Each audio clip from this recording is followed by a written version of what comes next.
Namaskaram to everyone.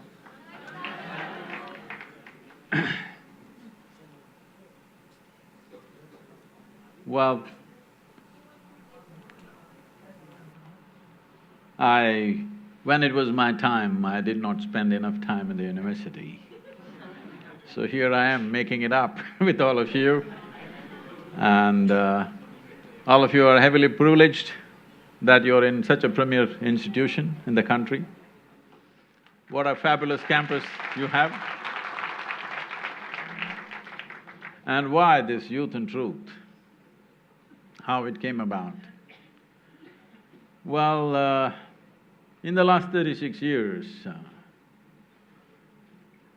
it's been a constant refrain, thousands of people coming to me and always saying, many people, Sadhguru, when I was 20, where were you? Now you have come when I'm 60, what am I supposed to do? So, they're accusing me that I did not arrive early enough in their lives. So I thought we will step out and meet the young people in this country. So this is why Youth and Truth. And essentially, what life means is, well, everybody they have their own opinions about what life is, but essentially, our life is just a certain amount of time and energy. Time is running out for all of us at the same pace. As we sit here, it's ticking away. What's ticking away is not the watch, what's ticking away is our life. Life is just getting over as we sit here. So, this is something we cannot control, we cannot stop, we cannot slow down, we cannot reverse, it's just going away. The only thing we can manage is our energies. That segment of life which we refer to as youth is a time of life when your energies are most exuberant. Most youth do not understand this. They think they are going to be like this forever. Believe me, it's not so. I want you to pay attention to older people, how they walk, how they move, how they sit, how they stand. You will understand what I'm saying. This level of energy, this level of exuberance is not going to be with you forever. It's only in this segment of life which we refer to as youth, this is possible. So when your energies are at their best, if you bring some sense of clarity and balance into your life, this will lead to better use of this energy, otherwise this exuberance may work against you in your life. One thing I'm seeing is, see, if we want to produce a great society, a great nation, or a great world, we cannot build a great nation, a great society, we can only build great human beings. How do great human beings happen? Well, in some way, the individual genius has to unfold itself.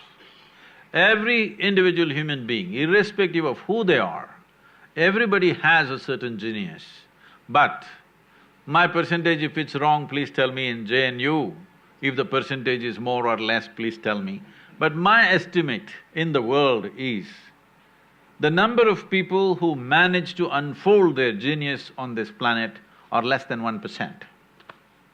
99% go without ever touching that dimension, just being concerned about livelihood, about this struggle, about that struggle, their own thoughts and emotions endlessly occupies them. Only less than 1% of the people unfold their genius. If we can raise this to 10% on this planet, this will become a fantastic world. Never before in the history of humanity did any generation have the kind of comforts and convenience and technological empowerment that we have today.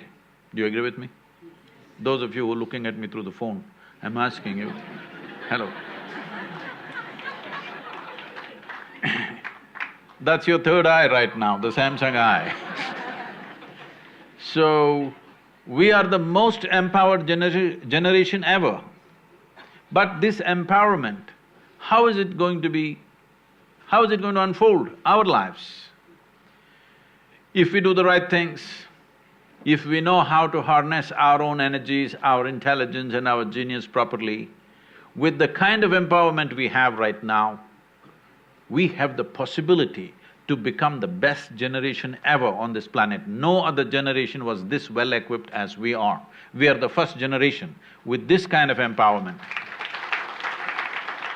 So it is in this effort that we are doing this Youth and Truth. This movement will continue. This is not just about visiting universities and colleges and speaking to them. We want to compile a whole lot of questions and answers so that this generation and the next generation, whatever kind of questions they ask, there must be some kind of sensible answer for them.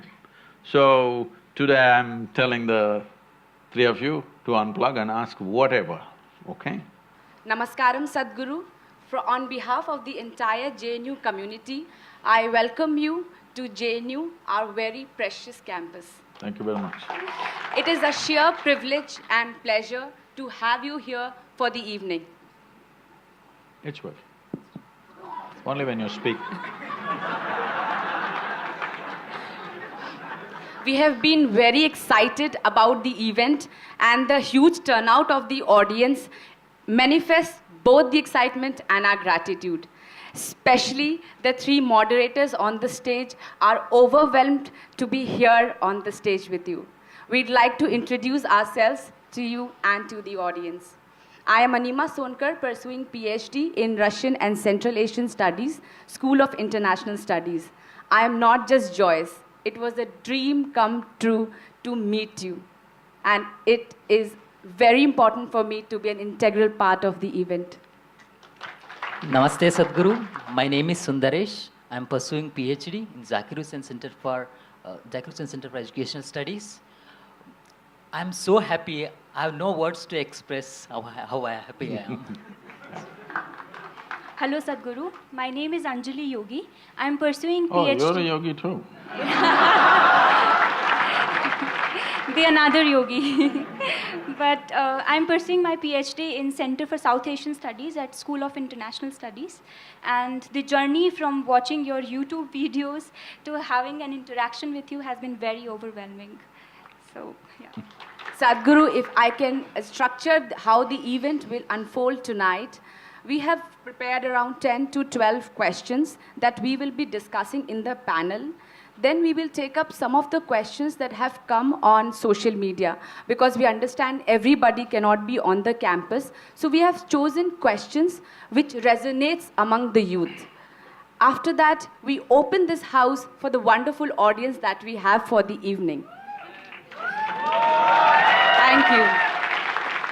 Sadhguru, so the first question is, when we introduce this Youth and Truth campaign to our students and scholars in JNU, the initial resistance was the very premises of Youth and Truth campaign. What truth per se is, and who qualifies you to answer all kinds of questions? Well,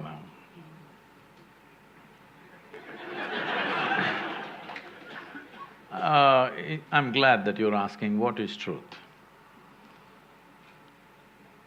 Well, whatever truly works on all dimensions of life must be the truth, isn't it? From ancient times in this country, they said Satyameva Jayate. That means only truth works. When Mahatma Gandhi came, he used it as a political slogan for those times. But now you have come to a place where you will question whether truth will work or not. So I'm putting it the other way around for you. What really works in all dimensions of life must be the truth. Hello? Yes. If something really works in every aspect of life, that must be the truth, isn't it? So what qualifies me? Well, you must find out now.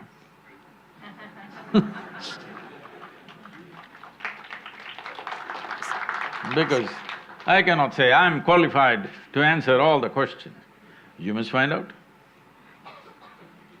Sadhguru, next question is, JNU is a very politically vibrant campus, and it is impossible or impractical to be apolitical in this campus. One way or other way, we are labeled to a particular ideology, right, left, center. I give you an example. When I came to this campus, I did not get hostel immediately, so a student activist came to me. He told me to come his room. I went to his room. And when I saw there were 7 students who were already staying in a tiny room. So I refused to stay there and I stayed outside the campus. But a large section of MA and BA students who stay there. And since they are staying there, it is an obligation to participate in political activities and all. So if they participate in political activities, they are labeled as a particular ideology. They belong to particular ideology. One. Second example, whenever we give a particular opinion, maybe on campus issues or national issues or international issues, we are labeled to a particular ideology. My question to you, Sadhguru, how can a student remain a neutral or free thinker? Well, this has become a phenomenon not just in your university, this has become a phenomenon across the country.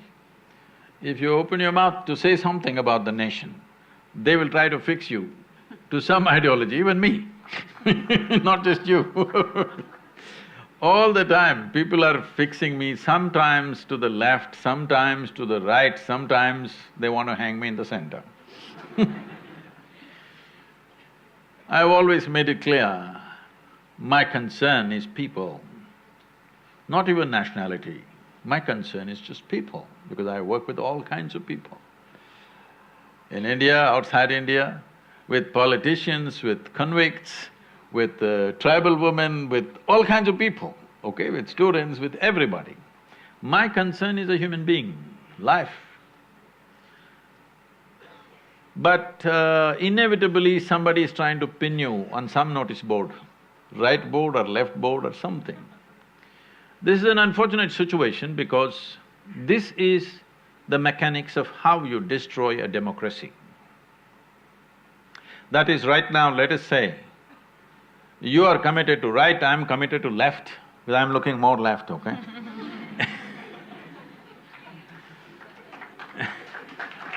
So, now we are already committed. Now what is the point of secret ballot, I'm asking? We know these 3 people will vote for right, left, right, this will vote for left, everybody knows. What is the point of secret ballot? What is the point of offering a citizen the choice of choosing the leadership? In Tamil language, democracy means jananayakam, that means people are the leaders, that's what it means. People are the leaders, but leaders are all fixed.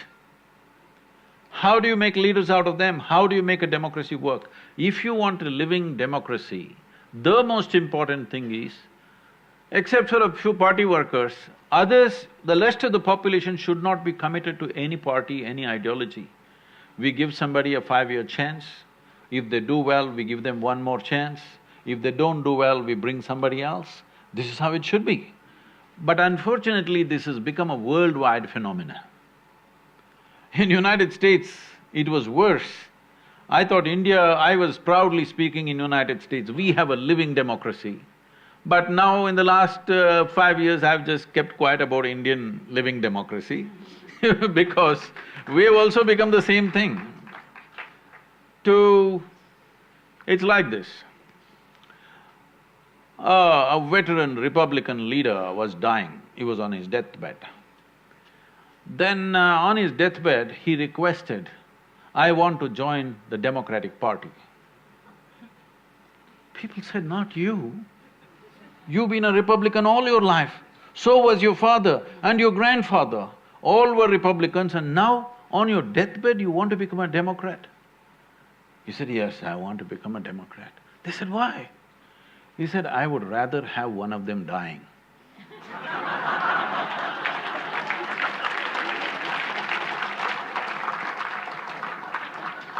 So it's become this bad. Please, all of you young people, I'm telling you, this is for every citizen in the country, but particularly in the university, please debate issues in the nation. Don't take sides. Every damn issue in the country you must debate. But do not take sides at this stage in your life because you are destroying democracy in this country. Because if… this is just like a clan, this is like a community or a religion. I belong to this party, you belong to that party, no matter what, I'm going to vote only to my party. This is a feudalistic society. This is not a democratic society. So, I request all the young people, either in this university, any university, you should not take political sides right now. You must debate issues, and what matters, who is going to offer solutions, they must get the vote. Whoever offers a proper solution, they must get the vote. Your vote is already committed, you're destroying democracy. Please don't do this. The most valuable thing we have, for all the troubles we go through, and all the news channels shouting at us, we endure all that only because we have democracy. Please do not destroy this by taking sides. Sadhguru, now I am afraid to even ask my question because my question is, I am a student activist. I get multiple opportunities to represent my organization on various platforms, especially media. And in doing so, I garner immense recognition. But when I interact with the same students and youths, among which I have that recognition, they expect me to practice humility overtly. So why, for a woman in politics especially, why am I made apologetic about my success for the good work that I'm doing? See, what you're referring to success is just recognition. That means a few people are applauding. The people who applaud today, tomorrow morning they will turn around and throw stones at you, the same people. This is the way of the world, okay? So do not float away in the sky because somebody is applauding. It's like this, you went outside, somebody told you, you are the most wonderful human being on the planet. So you came home floating on cloud number… What cloud number? Only 9. In South India we do 11, huh? You came home floating on whatever number of cloud. At home, people told you who you really are. And it crashes. Don't get into this mode. Never do you float up, nor do you go down because somebody says something. That will happen only because you don't know what the hell you're doing. If you are clear what you're doing, people can say what they say, they're great things, but you know the limitations. They say horrible things, but you know what you're doing. That's all that's important in life. If you are going to get bloated because somebody said something nice, or going to get depressed because somebody said something horrible, oh, you got something coming up in your life.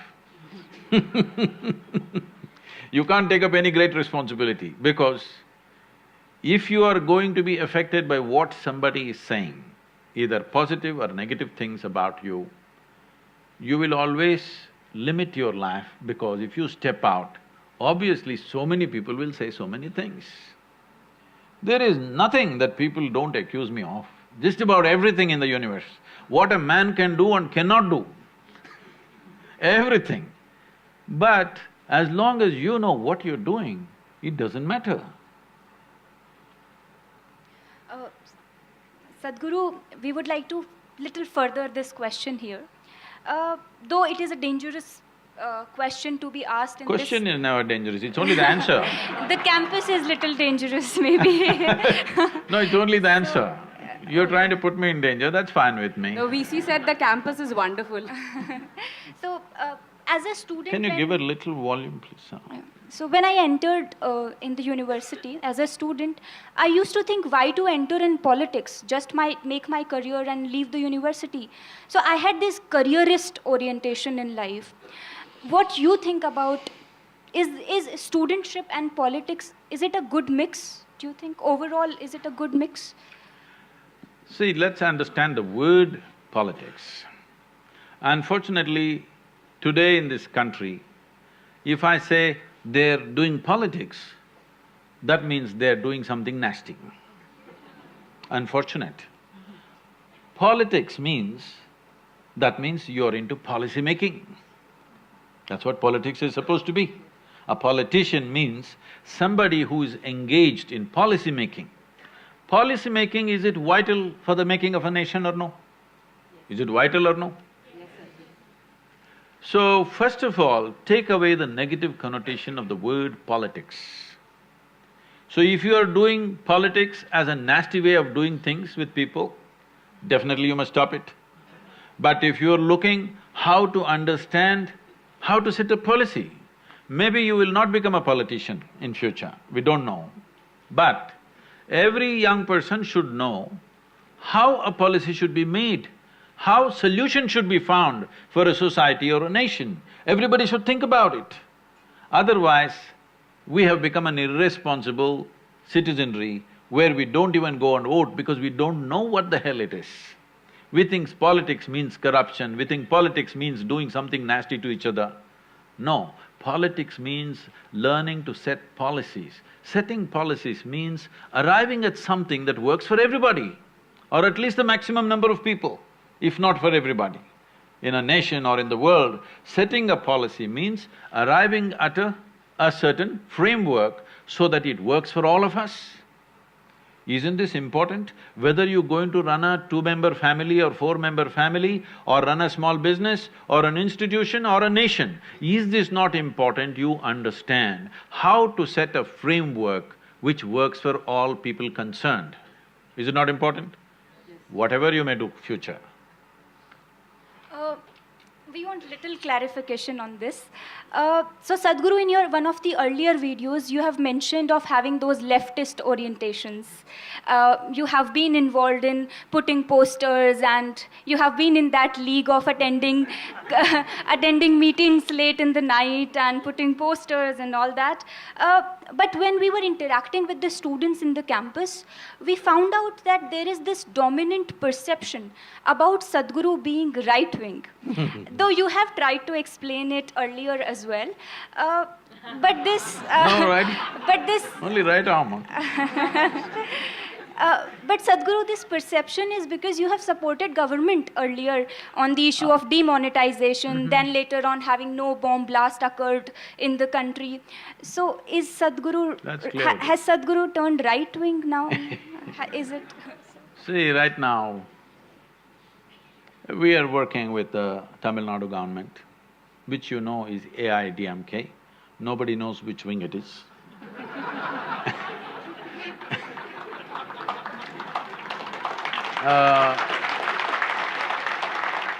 We are doing a lot of work with Andhra Pradesh government. Still, I think even that you can't decide which wing it is. And that wing was part of the big wing in the center, but now it is not, it is flapping against it.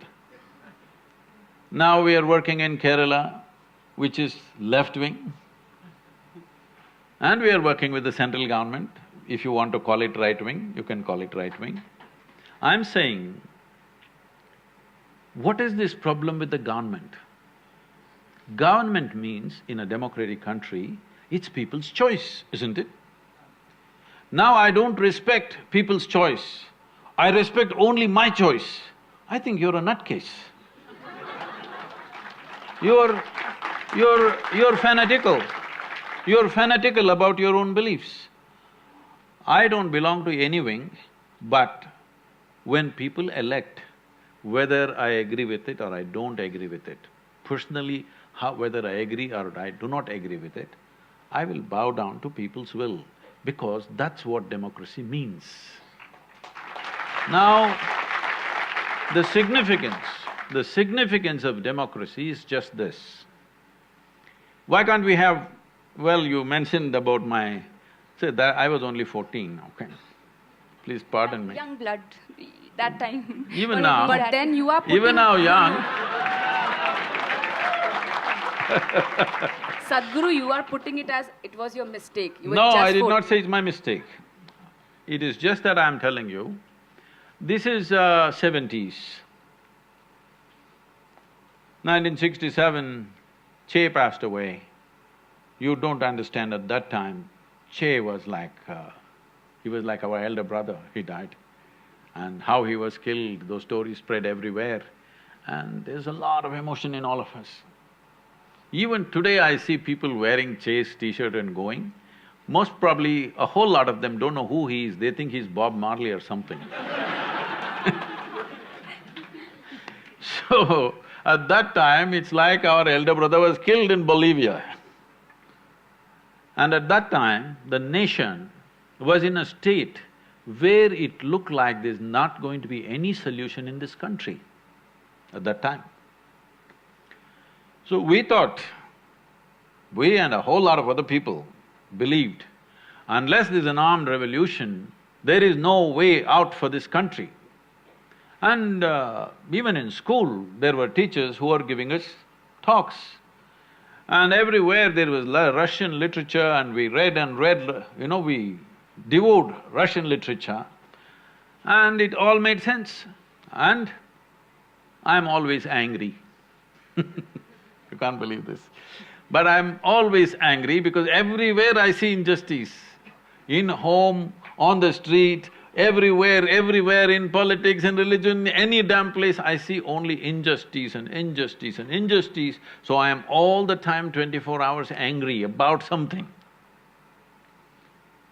When you're angry, you want a quick solution. You're not willing to wait for solutions to happen, you want a quick solution. So the quick solution looked like armed struggle. These were the heady days of Charu Majumdar and Somalu in the south. Well, we were fired up by that. I'm not regretting those days, but we have come to a time now where we are on a threshold of possibility through democratic means. Never before this has happened in the world, I want you to know this. The only nation which has moved 1 billion people from poverty to a certain level of economic well-being is China, okay? But they did it the hard way, violent way, all bullets and bullets and bullets. But they've done a great job because keeping people for generations in poverty is worse than killing them. In extreme poverty, where nourishment is an issue. So they did what they did in their own way. You can condemn them or you can admire them. For me, it's a certain wisdom, painful wisdom, which they employed and they did. And once they achieved what they have to achieve, now they're trying to move slowly towards a democratic process to some extent. At least open market system they're going into. But with India, we have a unique possibility. We can move 500 to 600 million people from abject poverty in which they are right now to a reasonable level of well-being in a matter of next 10 to 15 years' time. We are just on the threshold of that. Through a democratic process, without bullets, without killing, without massive repression, nothing, no force. Without force, we are able to do it. If we manage to do it, if all of us get together, it will happen, otherwise we'll sit on the threshold forever. Right now there is a possibility we can cross the threshold. I think we must make that possibility a reality because never before any nation, anywhere, has moved 600 million people from poverty to reasonable well-being in a matter of one generation. It's not happened anywhere. We can do this in this country for the first time. So, well, when you were young, you were communist, now you are saying this. I have not changed my position, I'm still that. Because for me, communism means an individual embracing the community as myself. That I still am. I may not be in the party, because the party didn't make sense to me, but communism has not gone out of me. We are a community where we live together, a few thousand people, without any distinction of caste, creed, religion, anything. Nobody I've ever asked who come to Isha Yoga Center, what is your religion, what is your caste? I don't even ask because it never occurs to my mind. So, How I became right-wing in JNU, I do not know. So I feel today, when information is available everywhere, I think young people, educated people should… all of you research scholars should do some research at least, all right?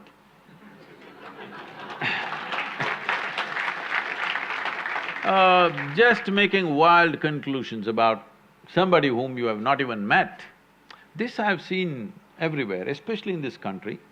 This doesn't happen anywhere else in the world, this is what I'm seeing. In this country, people who have never met you seem to know more about me than I know about myself.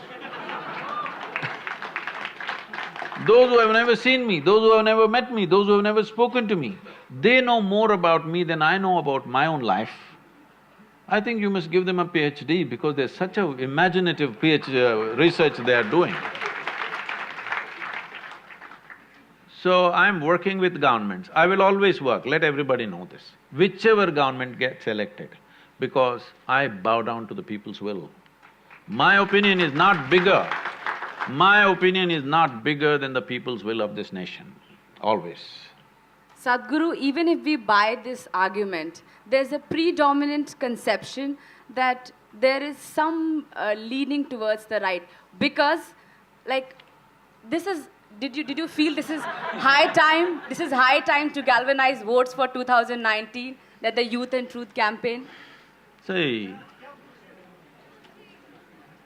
okay.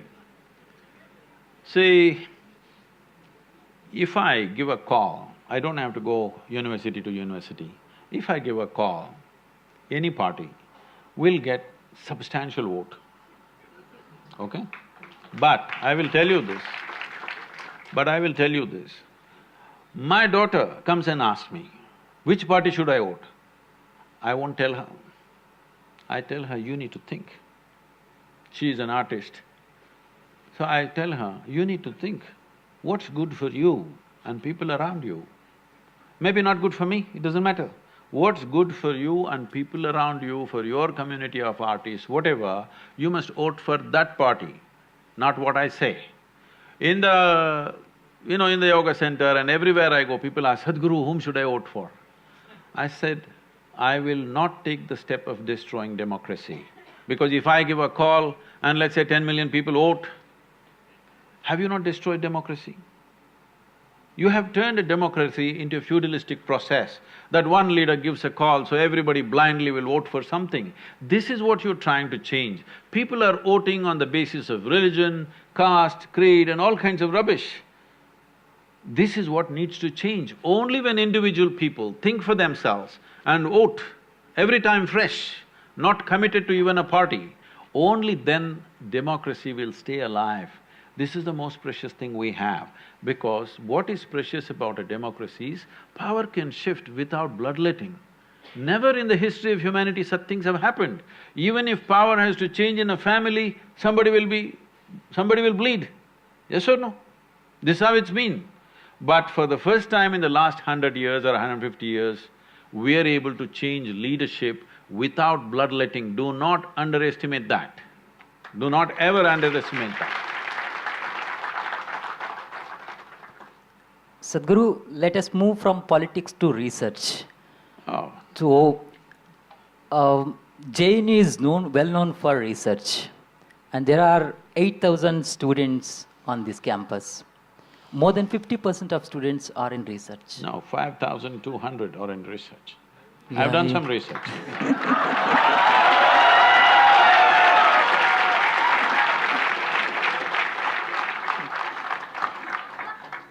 So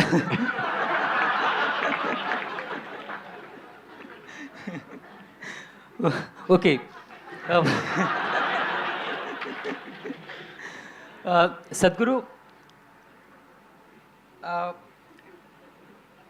a question is keep bothering me since many years, that since you asked me, you said us to ask any question, the question is, what is research, especially in social science? Finding out things that your grandmother already knew. No, I'm not trying to belittle all research. It is just that a whole lot of things we may know, but still it is not articulated. It is not put in a way that it is implementable. Maybe your grandmother knew everything that you're researching, but she could not articulate and put it in a framework so that it can be applied somewhere. She knows it by her experience, but still it's not an application. So the idea of research is to find out things, maybe the same things people have known forever, especially in social sciences, not in physical sciences and other things, the research may be different, but in social sciences, a whole lot of wise people always knew whatever you're researching, all right? But still, it is not being put into a framework which is applicable, which can be used in a government or in an institution or somewhere else, wherever structures are there. So giving a structure to the knowledge that you already may know. And social sciences will keep changing because society keeps evolving and changing. So what your grandmother knew maybe was true for her generation, but everything might have changed. Many fundamentals might have changed because society keeps changing, people keep changing, their attitudes and keep changing, everything keeps changing, our practices. Daily how we behave, how we drive, how we walk on the street, everything is changing, isn't it? These days we're walking like this only. Hello? Nobody is looking at the road, they're looking at the Google map and walking. So things have changed. So accordingly, research also becomes valuable because many things have changed and a whole lot of people may not realize it's changed unless it's well articulated that this change has happened, this is the adaptation it needs. A whole lot of people may not understand unless it's articulated, so it's valuable. Sadhguru, I have one more question on research. In research, we are taught to emphasize on 5 senses and logic. When it comes to spirituality, in many videos you said 5 senses and logic would not help you to access that reality. So how to reconcile between these two, research and spirituality? See, to perceive what's around you, to operate in this world fundamentally, you need to see, hear, smell, taste and touch. This is the way you know the physical world.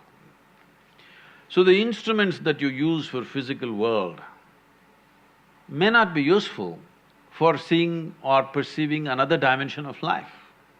But that does not mean your eyes are useless, that does not mean your ears and sense of smell and taste and touch is useless. It is restricted to one realm of life. If you try to apply to another, it will go waste. It is like you're driving a car. You saw the moon, yesterday was full moon. You saw the big moon and you felt like going there. Sometimes the car advertisements get little esoteric and they've told you, you really gas it up, you'll go to the moon. Well, if you try very hard, you may go beyond the moon, but you will not go to the moon. Because to go to the moon, you need a different kind of vehicle. In your car, you're not going to the moon. So similarly with your 5 senses, you are not going to cross the realm of the physical.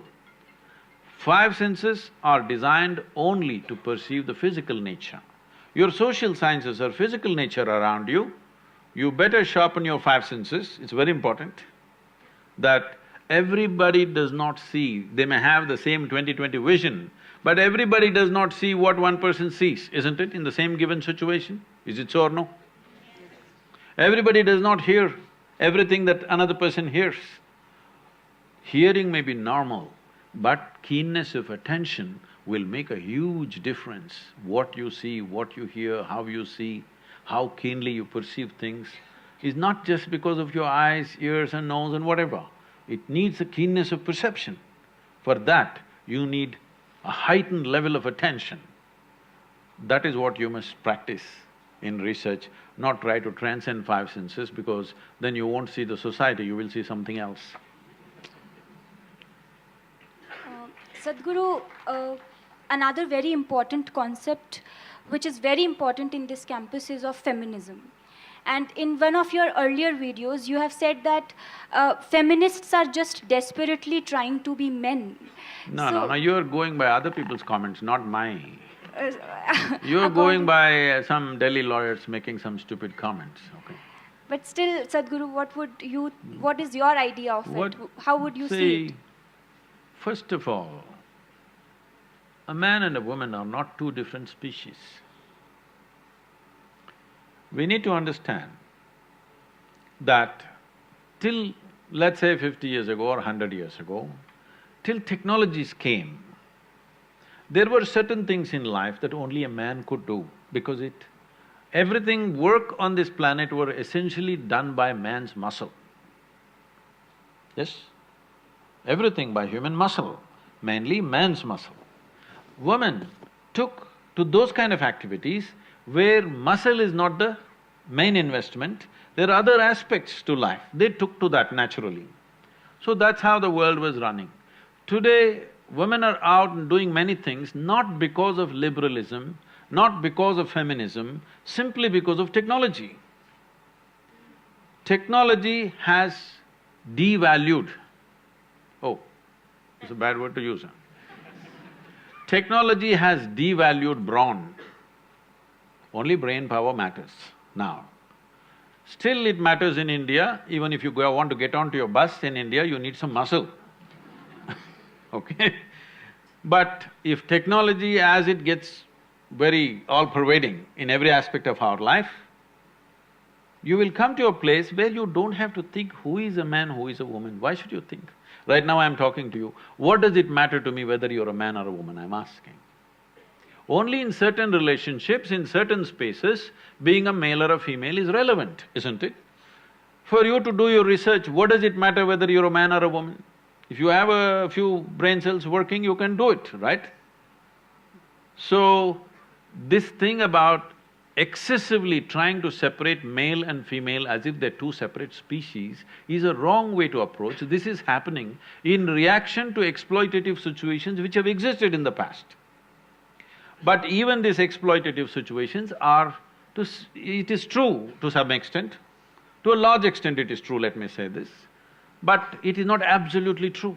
It is not true all women in this country or all women in the world were exploited, it's not true. Many women lived wonderfully well, yes? Maybe they never came out of their homes and did some work outside, but they lived wonderfully well, fulfilling their part of their work beautifully and doing it. So this idea that man and woman always have to fight to achieve something is a wrong idea. So instead of talking about feminism, I'm saying what is feminine has to find equal value in the society means one thing that needs to happen is… see, if you create survival of the fittest kind of atmosphere, masculine will rule. When I say masculine, I'm not saying man. A woman may become more masculine in given situations and she may succeed. But the loss of feminine is a loss for the species. Hello?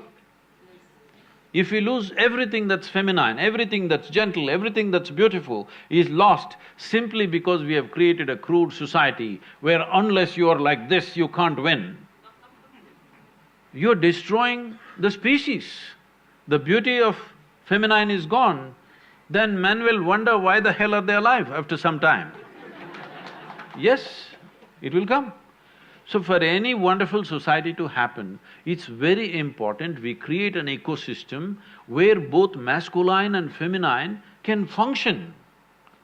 But from the caveman's time, where human muscle ruled everything and women were kept in a certain way because muscle was the most important thing, once again we are creating the same system in the modern world, survival of the fittest, dog eat dog, rat race, whatever you want to call it. If you do this, you will kill the feminine, maybe not the women. Women may succeed, they may build themselves like men and they succeed. But isn't it a great loss for the species? That somewhere you understand feminine is weakness, this must go. Feminine is not weakness, it's another form of strength, it's another form of life expression. As masculine is one form of expression, feminine is another form of expression. In yoga, The masculine is called right, Pingala, and feminine is left. So, I'm sorry, I'm on the right on this.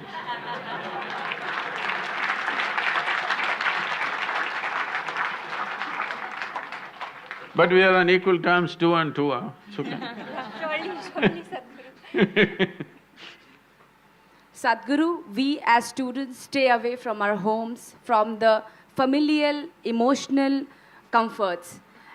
In terms of our careers, we move out seeking greener pastures. In that, we seek company in opposite sex. Some people get into relationships which gradually progresses to physical intimacy. Sadhguru, the question is then why as generations we cannot discuss it openly? Or is premarital sex still a taboo? See, this is not some kind of a prescription. This is an individual need. Right now, we must understand this. In this society, we handled human sexuality like this. Before a girl attains puberty, they are named. This is the boy you're going to marry at the age of 6 or 7. They don't marry, but they keep telling him, your uncle's son, this guy, you're going to marry him, you're going to marry him. They're telling him, you're going to marry her. So they have not seen each other, they have not met each other, they have nothing going, but emotionally they're being bound. Before they touch each other physically, they want them to be emotionally bound in a strong way. So this is the technique of the culture, how they dealt with it. So when you become or attain to your puberty, when your body blossoms into certain possibilities, now your emotions are already with somebody. So you handle your body, you don't go wild because your emotions are already attached to somebody. So by the time they're 15, 16, the girl gets married. By the time they're 17, 18, the boy gets married. They get into agriculture or business or whatever, their activity. So one important aspect of the life of the youth is settled. One thing is emotion, another thing is a physical requirement. Both are settled at an early age. And of course, those days children came within a year or 2 years, so they got engaged and they got busy and life went on, all right? Today, our lives have changed because by the time you finish education, most people are minimum 24, 25 years of age. PhD means 30, what, 35? I don't know what It depends how kind your professor is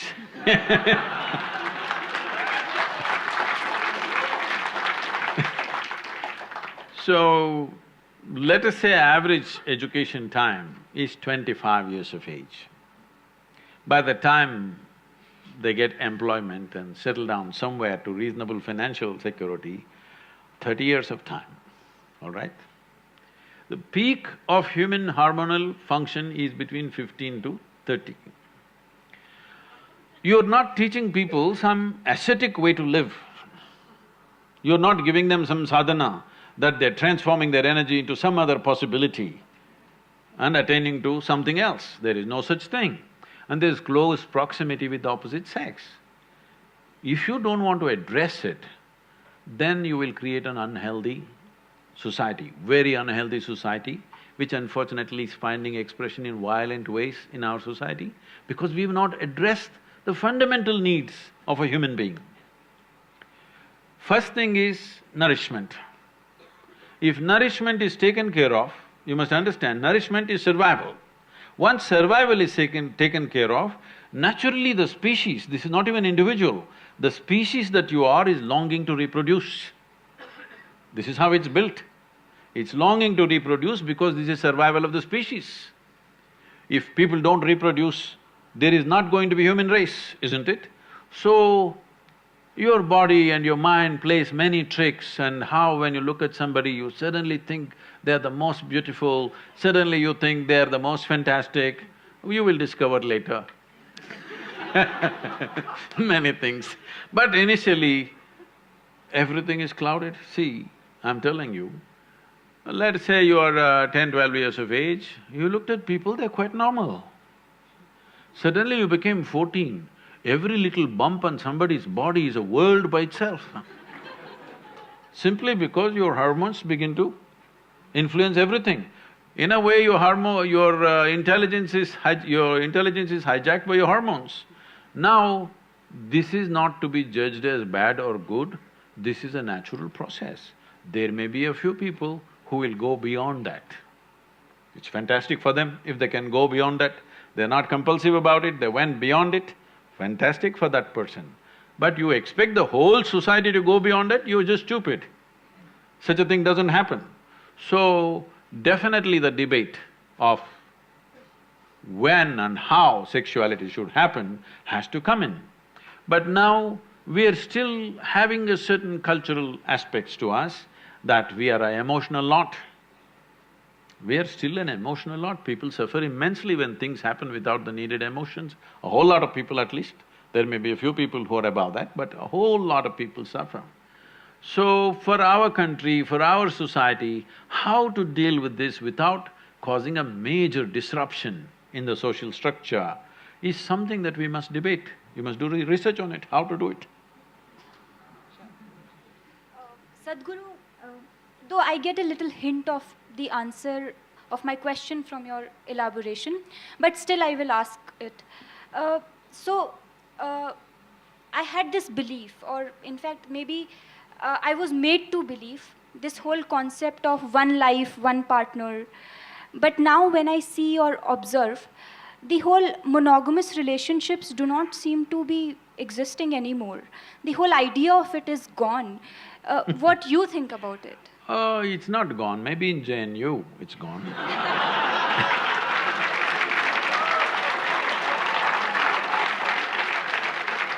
In the rest of the world, it's not really gone. Even if you go to United States where there seems to be so much promiscuity, even there, when people marry, they believe it's for life. But of course, 2 years later, life gets over. That's another matter, but when they get married, they believe it's for life. That's why they invest in the diamonds. They think it's a lifetime investment. They're putting on that, but unfortunately, for all kinds of things, relationships go wrong. And one reason they go wrong so easily is because people are meeting much later in their life.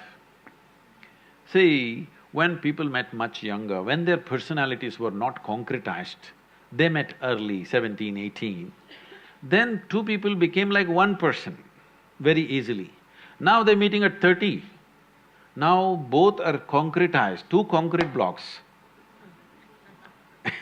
But I'm seeing young people, if they marry, they hang on. If people marry over 50 years of age, they hang on because they have again softened up, concrete is again. Between 30 and 50, it's a bit of a concrete block, strong persona. Now, friction happens. Well, if they are wise, they will find something beyond. Well, monogamy and polygamy or whatever kind of gamy, if you want to see, the important thing we need to understand is, we are all here. You and me are here. This means a man and woman came together some time ago. Maybe you think their parents, they don't love, they don't do sex, they don't do anything. Just because a priest uttered a mantra, you were born, probably. No, it's not like that. Somebody had a physical need, so they handle it through marriage, and we are here. And now we can, at a certain age, at a stage in your life, when you become 18, you become always against marriage. But when you were 3 years of age, you were for marriage, your parents' marriage. When you were 3 years of age, were you not glad your parents had a stable marriage? Hello? Yes. When you're 18, you think of free sex and no marriage and everything. But once again, if you become 50, 55, then you will look for a relationship that lasts. So it is for you to consider, because it's your life, to consider whether you want to live a life where emotionally you're always looking out for somebody, or You settle it in a certain way so that you can use your intelligence and time to create something else. Your research, your work or whatever you're doing, if emotions and body are settled, actually, your ability to use your intelligence will be much better. Otherwise, every day you have to walk around to find somebody. No, I'm not making this thing because I feel so bad in United States. People I know, that thousands of people are involved with me now. People over 40, 45 years of age, women I'm saying, wonderful people. But they are all on this… these days they've all gone online. Otherwise they go sit in a bar and wait. Somebody needs to pick them up today. It's terrible. Tinder generation. I'm sorry? Tinder generation. Whatever you want to call it.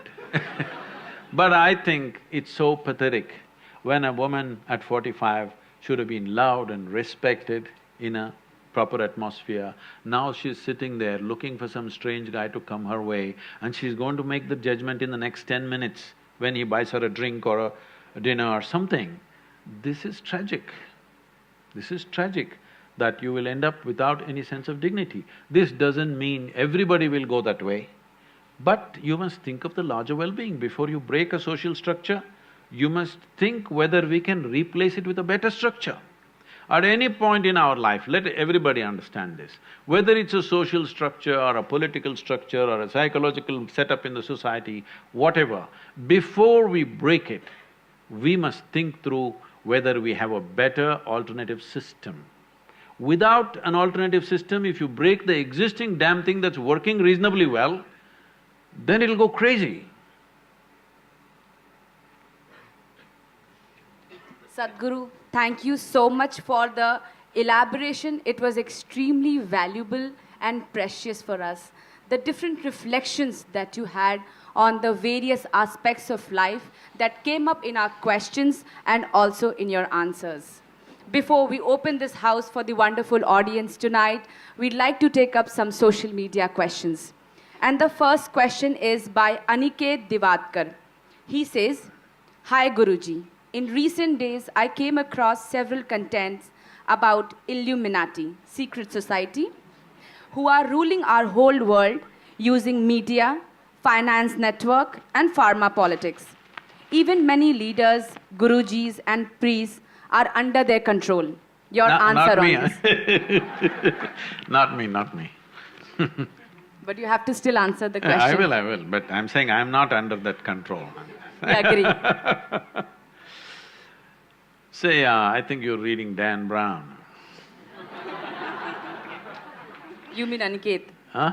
Aniket Divadkar. Yes. Aniket, wherever you are. See, it is part of European culture to always…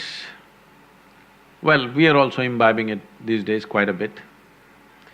But in Europe, secret schools were romantic stuff. Even people who are now famous like a Socrates or Aristotle and these people, they were also part of the secret schools. Why would I make my school secret? Because society is in a mode of persecution of anything that it does not agree with. Persecution. Only if there is persecution, a school becomes a secret school, isn't it so? So, secret school traditions are so much in Europe because the dogmatic religious beliefs were really suppressing anything that they think is gathering 10 people, they want to demolish it, they will kill them. So they ran secret schools. In this, whatever you are referring to as Illuminati, and later on it transformed itself into Freemasons, some history, I cannot confirm this, some books have been written as to how Freemasonry was started by the Indian Masons who went to Egypt. Because they had to survive in a strange land, they came up with all kinds of tricks how to survive. Among themselves, they developed code and communicated with each other in code language so that they survive in that hostile culture, and from there it spread, that's what some books say, but there is no historical certainty about that. But it's possible, we know that masons went, stone masons from India went for building pyramids and the Baalbek temple. There are clear records about the Baalbek temple in Lebanon, which is about 4,200 or 300 years old, where they built a Phoenician temple which was built, where Indian masons and Indian elephants worked. Every Lebanese child knows about it in their school, but none of the Indians ever study this or anything like this is mentioned anywhere in any of the Indian history books, unfortunately. Anyway. So, later on it became Freemasonry, and Freemasonry took on a powerful form. When it went to United States, it took on a very powerful form because the Christian dogmatic thing was so suppressive. Free-thinking people called themselves Freemasons, though they were not doing any masonry anymore. But you will see one thing, wherever Freemasons are there, the building designs are fantastic. I've gone to a whole lot of Freemason temples simply because I love the design part of what they have done, fantastic designs. Because geometry is very much a part of their culture. It is because of this probably somebody is writing books saying that they came from India, because in India the yogic culture invested itself absolutely in the geometric aspect of life. Yoga means, in one way, aligning your geometry so that you become aligned with the cosmic geometry, so that your experience of life is enhanced in such a way that what is you and what is cosmos in some way becomes a reflection of yourself, or you become a reflection of the cosmos, whichever way you want to see it.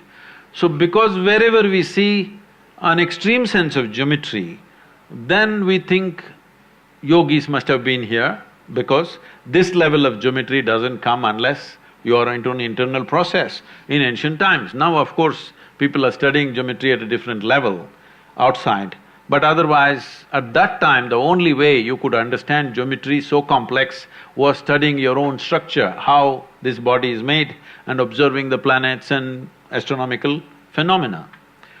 So, at one time, yes, they controlled a few things, but I think all secret schools are overly exaggerated.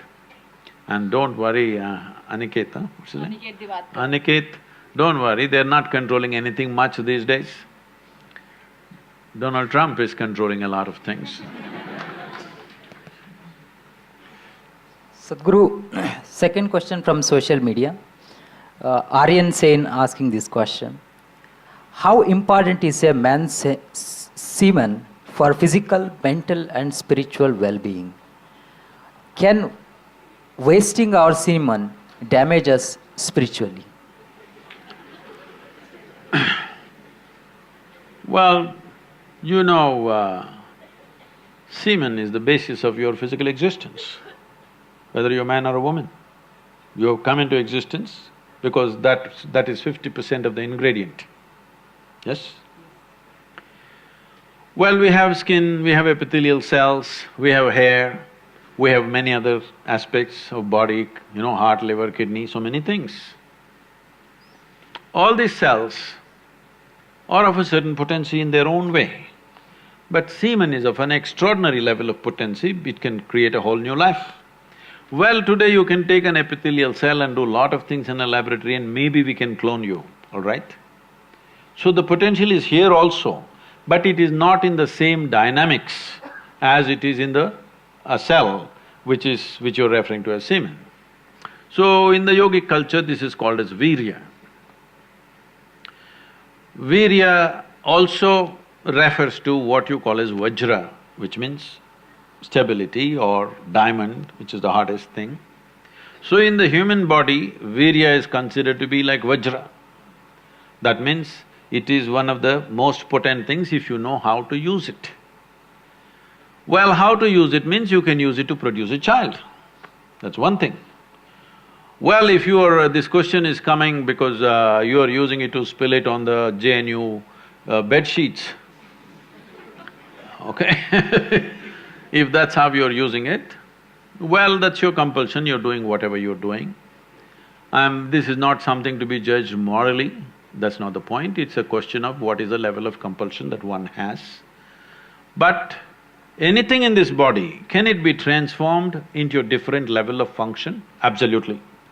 Not just semen, just everything in this body can be transformed. See, suppose I give you all soup-making ingredients, same soup-making ingredients to every one of you. Do you believe all of you will produce the same soup? No. You will produce 500 varieties of soups, those same ingredients. That's all that's happened with us right now. All of us are fundamentally same ingredients, but see how different each one of us are. Different soups. Well, if I give you soup-making ingredients, either you can make a great soup or a lousy soup. Depends what kind of skills you have, isn't it? So this goes for everything, not just for semen. Every dimension of your body and your mind, you can transform into something tremendous, or you can make it mediocre, or you can make it a serious problem. Every aspect of your life. That goes for this aspect of life also. This same energy, see, people are making it literal translations, but if you want to produce a certain, let's say, epithelial cells, how much energy the body spends on it? And if you want to produce a cell which you call a semen, how much energy body spends is very different. This can be scientifically established. So, when you're investing so much energy in that, obviously it has a potency if you know how to explore. But are you competent to explore? Are you capable of exploring? Do you have the necessary sadhana and guidance to do that? That's a big question mark. Thank you, Sadhguru. Now, we'll open the house for our wonderful and patient audience to shoot their questions. Just a humble request that do not shout out your questions, look for the mic, and please keep one question, one person. We have people with mics, so you'll have to locate your mics. Guruji, yes. Namaskaram, Guruji. Guruji, you said that Little closer, if you can hold it this way. Only less than 1% of the people tap into their genius. You have always told us that turn inward. So, how do we turn inward and what do we look at? No, I didn't get that. Can you hold the microphone like I'm saying that only 1% of the genius, only 1% of the people tap into their genius. And you say that you need to turn inward to tap into their genius. How do we turn inward and what do we see? Well, there are two things mixed up in this. To unfold human genius, you need both external ambience and internal ambience. Internal ambience is just this: you must come to ease. You must come to total ease with life. Most people are going like this all the time. You have to come to ease. Coming to ease means, somebody was asking me in one of the colleges, how do we know where it is? In the yoga center, we have a cobra test. You know about this already, huh? You already know about it? Some of them. Some of them know. See, most of the venomous creatures are like this, particularly cobras are like this, and the bees are like that, and even the spiders are like that. They don't see you, they don't hear you much. Cobras are stone deaf, snakes are mostly stone deaf, they can't hear a thing. But they feel your chemistry.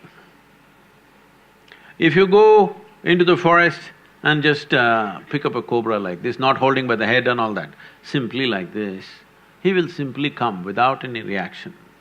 I think you saw… showed a quick image there where I'm holding a king cobra in my hand, not by the head, just like this. He's not a pet, he's a wild snake, okay? He was with us only for 2 days, then we left him in the mountains because he came there, I caught him. So, if a king cobra bites you, it'll give you somewhere between 20 to 40 minutes to live. He has enough venom to kill an elephant, okay? That king cobra that you saw is nearly 13 feet long. He has enough venom to kill an elephant. But I'm holding him like this, he's simply there. because he only sensing your chemistry. If you show a little bit of anxiety, he'll go for you because he senses danger. Your anxiety is danger for him. So we can put you through a cobra test whether you have come to ease or not. Even if you come to ease, whether the social situation will allow you to explore your genius or not, that is also there.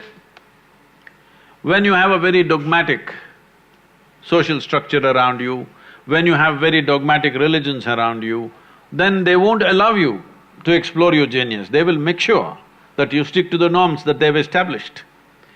So, creating a social ambience and an internal ambience is important. I think today you can escape from any kind of dogmatic situations or compulsive situations around you, you can leave that place. It was not possible to leave that place 100, 200 years ago. But today, if you find a situation is completely not conducive for your way of existence, you can leave that place and transport yourself to another place and live there, isn't it? This was not possible in the past, but now you have to come to ease. But today, whole lot of you are taking pride, you're looking at your lack of attention, your stress like qualifications. I'm stressed. It's supposed to be a qualification or what? It's almost become like this, especially I'm seeing in the management sector. If you're a CEO, at least you must have an ulcer. Otherwise, you're not a good CEO, you're not working hard enough. This is because we are thinking stress is a natural phenomena. No, stress is just your inability to handle your own system. Yes? You do not know how to handle your body, how to handle your chemistry, how to handle your thought, your emotion, and you're calling this is happening because of something else. No. Outside situations, people will create the way they know life. It's for you to create the inner situations the way you want it, isn't it? The world will never happen 100% your way, never ever. But at least this 1% must happen your way, isn't it so? Right now, this person is not happening your way, that's the big problem. The reason why I'm here today is to provide tools or technologies for well-being, so that at least within yourself you're the way you want to be. If you had a choice as to how to be within yourself, would you choose to be joyful or miserable? You must tell me right now, I'm going to bless you. Joyful.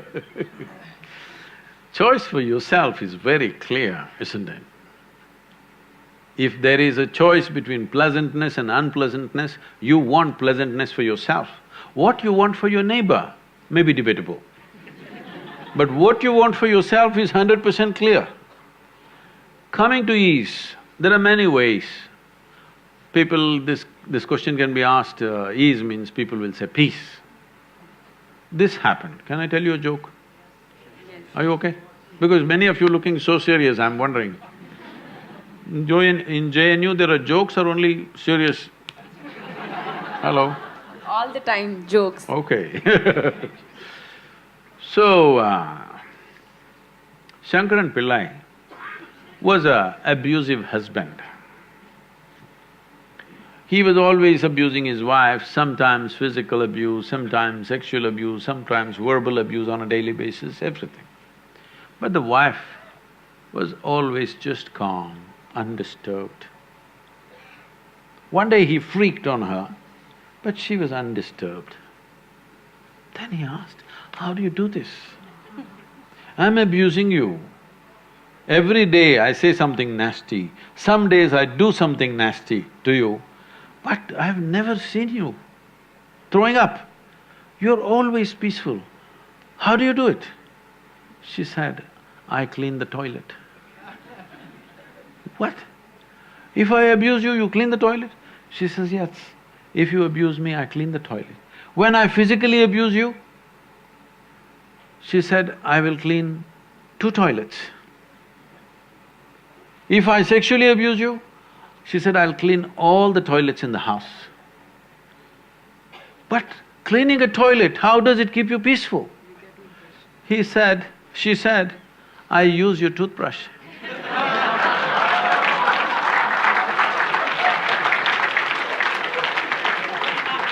There are many ways of handling it.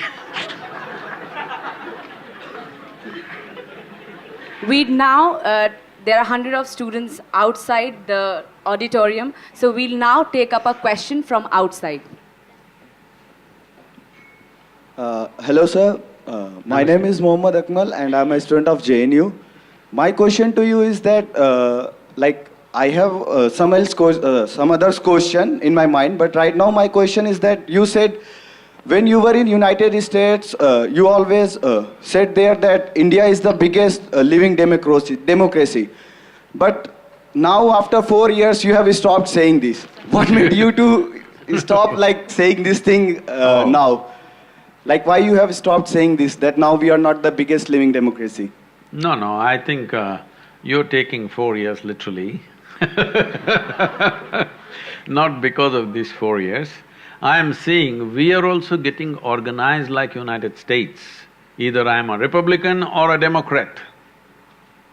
My father was a Republican, my grandfather was a Republican, so I am also Republican. This is what a Republican said. Then another person asked, a Democrat asked him, suppose your father was a jackass and your grandfather was a jackass, what would you be? He said, I would be a Democrat. So, United States was unfortunately divided like this for last few decades. But that was not so in India. But now I would say in the last probably 10 years or so, it's becoming so vitiated, everybody belongs to some party. This is destruction of democracy. Everybody should look at it, not before.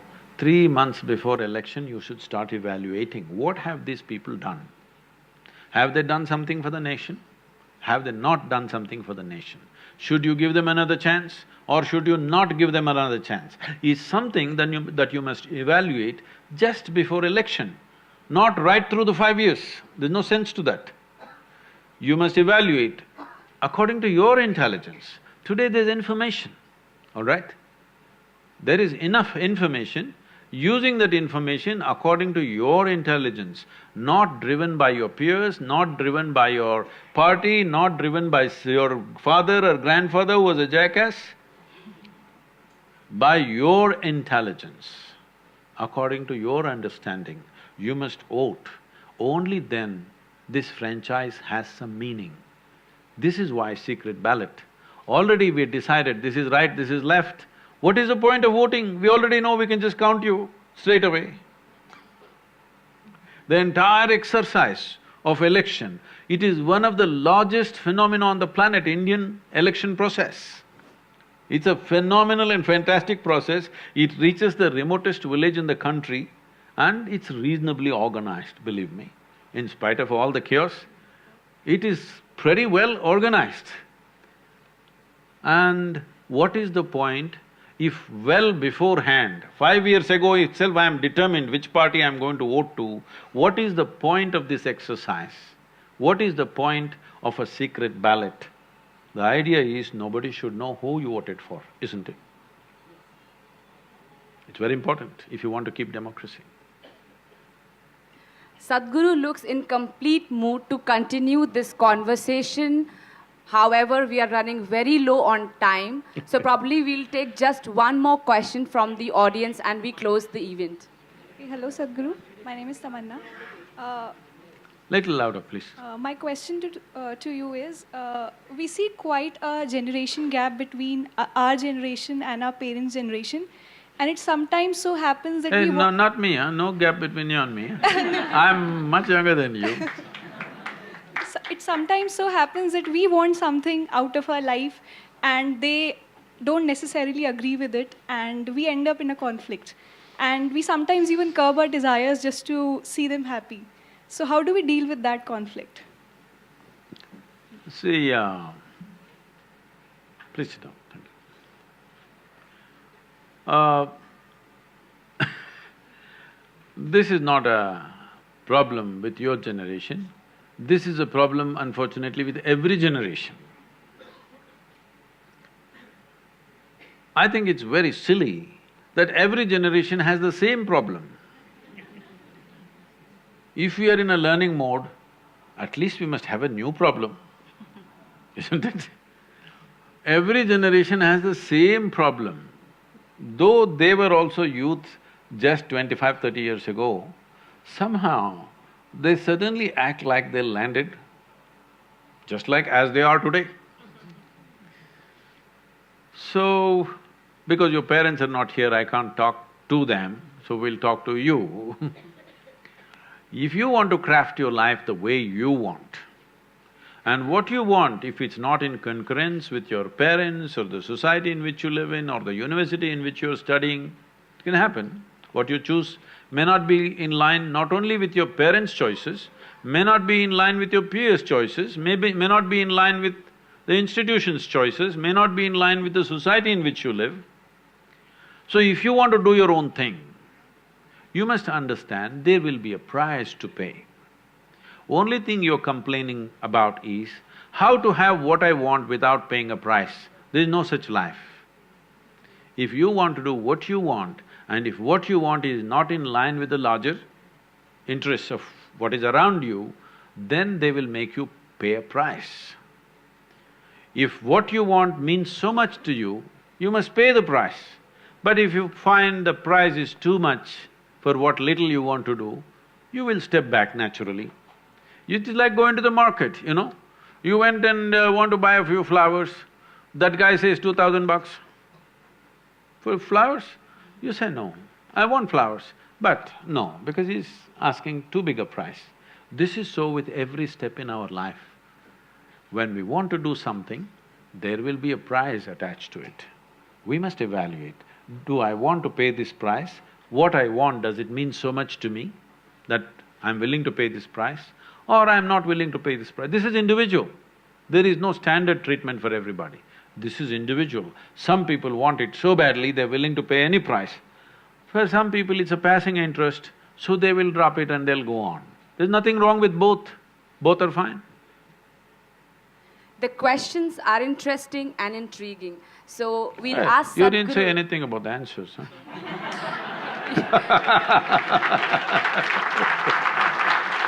And we do not disagree about the answers. She's only praising JNU, she's leaving me out. Isn't that my primary duty? Sadhguru, if we can take some more, because we all are buzzing with questions in our heads. I'm okay. Anima, All right. can I take… Namaskaram, Sadhguru. Not like this, like you've seen Lady Gaga? Sadhguru, my question is regarding the education system which is followed everywhere, especially in India. Your Lordship, sorry, I'm a lawyer. So, Sadhguru, my question is, what exactly is the ideal education system that we should have in a country so that we can explore every dimension of life, keeping intact the material needs of the country, everyone who are there around? Thank you. See, there is no such system that you can create in a limited amount of time that human life is, and that too, education is a certain part of our life. To create that you can experience every dimension of life for everybody, no, it won't work like that. Somebody is interested in academics, they should go one way. Somebody just wants to earn a living, they must go another way. Somebody else has some other kind of skills, they must go another way. I think early on, I'm saying at the age of 12, by 12, everybody is reasonably literate. They can read at least one or two languages in this country, 2 languages. You can read English language and you can read your local language, whatever your mother tongue is. These 2 languages you can read and grasp what is written in a paper. To this level, we must bring every child before they're 12. We should not cramp them with too many things, just language and perception. What I read, I understand, that's all. This capability if you bring by 12, then you can do evaluation, who should go for skill-based thing, who should go for little higher level of expertise in the same skills, who should go for academic pursuits. This needs to happen. If this doesn't happen, everybody is being pushed through the extruder of academics. People are just committing suicide, not one or two. In 2016, some 17,600 youth below 18 years of age commit suicide. 7,000 and odd are below 15 years of age. If 12, 13, 14-year-old boys and girls start killing themselves, are we not doing something fundamentally wrong in our society? Hello? Yes. Not grown-up people. 12, 13-year-old boys and girls who must be exuberant life, at that time they want to take their life. Obviously, we are doing something very fundamentally wrong, isn't it? And unfortunately, 90% of these suicides are education-related. Few other things are family, something else, some other issues. But 90% of them are education-related. Definitely, we need to revisit this education as to how to do education. We are trying to put everybody through the same process. Not everybody is equipped to go through the same process. It's very important. It's most, cruel way of handling a child. Namaste, I'm from outside. Where are you? Oh. Yeah, I have two questions. First is, how do we choose a good career? And secondly, what do you think basically, how is technology or more specifically artificial intelligence helping in education? Okay. We'll answer the second question first because in the last 2 years, people are inviting me to speak in all kinds of international conferences about artificial intelligence. When they first invited me, I didn't understand, why am I being invited? I said, I am not an artificial intelligence, I am a natural intelligence, why are you calling me for artificial intelligence? Then they said their problem is, everybody is worrying if artificial intelligence comes, we will lose our jobs. I said, that means you're going to have a holiday, which you're always looking for. What is the problem if the machine does all the work on this planet? How fantastic it is for human beings, I think if machines start doing all the menial jobs, already just see, suppose everything that you have built in this JNU, let's say you were building it, you had to just build it with a pickaxe and a crowbar, how much work it would have taken? Because machines and other things have come, how much work has been taken off? Because of that, your intelligence has found more opportunity. If you were just wielding a crowbar, only your muscles would have grown. So now, right now, most of the work that you're doing and most of education that you're teaching in this world is essentially about gathering of data. Accumulate data, analyze it, assimilate it in a certain way and throw it at people in different ways. This you call as education. But now this Google lady she knows more than anybody around you, yes? She seems to know everything. You ask her anything without batting an eyelid she's telling you any damn thing in the world, yes or no? So, a time is coming, it's just a question of 5–10 years, where what you will learn in 5 years of research, a machine will process it. If you feed the data, it will process it and tell you in 5 minutes. This happened to me when I was very young. For the first time, I saw a calculator, a Panasonic or a Sony calculator. At that time, it was just around 100 rupees, a flatbed calculator. Probably you've not seen such basic calculators today. It was very simple. Then first time they showed me, tuk, arithmetic, chuck. Then the first thing I thought was, then why the hell am I going to this stupid math class?